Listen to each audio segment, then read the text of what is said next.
नमस्कार. तर चला आता खूप दिवसांनी आपण आपला एक नवीन व्हिडिओ बनवूया. हे आहे छान ओल्या नारळाची चटणी इडली सोबत खाण्यासाठी मी बनवतेय.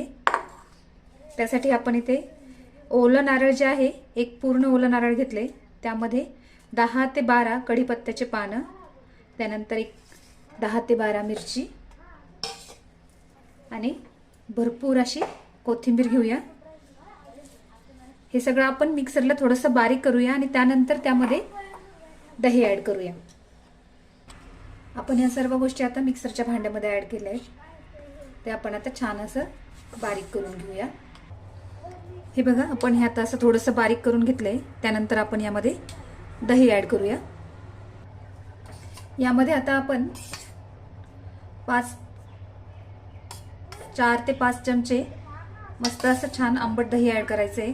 तुम्हाला हवं असेल तर यामध्ये तुम्ही डाळ म्हणजे फुटाण्याची डाळ पण घालू शकता, पण मी ही अशीच बनवते कारण ही खूप छान आणि टेस्टी लागते. आता हे आपण मस्त असं परत मिक्सरला छान असं बारीक करून घ्यायचंय.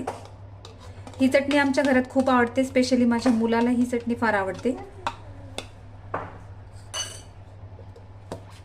आपण हे बारीक करू. हे बघा, मी छान अशी ही इथं बारीक वाटून घेतली आहे चटणी.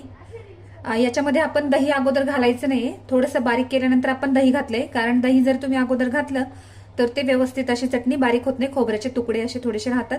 आपण आता याला जिरं मोहरीची छान मस्त अशी खमंग फोडणी देऊया. आता आपण इथे गॅसवर पॅन तापायला ठेवलाय. त्यामध्ये तेल ऍड करून घेऊया. आता इथे तेल छान तापलंय. यामध्ये आपण मस्त मोहरी टाकून घेऊया. मोहरी मी जास्त घालते. मोहरी जास्त घातली तर टेस्ट खूप छान येते चटणीची. जिरं अगदी थोडंसं घालायचंय आणि ही फोडणी आपण चटणीवर घाल. आता इथे चटणीवर मी कढीपत्ता अगोदरच टाकून ठेवला होता. त्यावर आपण मस्त छान खमंग फोडणी घालायची आहे. ही आपली मस्त अशी छान चविष्ट खोबऱ्याची चटणी, ओल्या नारळाची चटणी तयार आहे. तुम्ही ही करून बघा आणि मला सांगा कशी झाली होती. खूप छान लागते, एकदम मस्त. मुलांनाही आवडते ना आपल्यालाही आवडते. तर खूप दिवसांनी हा व्हिडिओ केला, आपली भेट झाली. परत एकदा भेटूया नवीन व्हिडिओ सहित आपल्या चॅनल कलाकृतीमध्ये.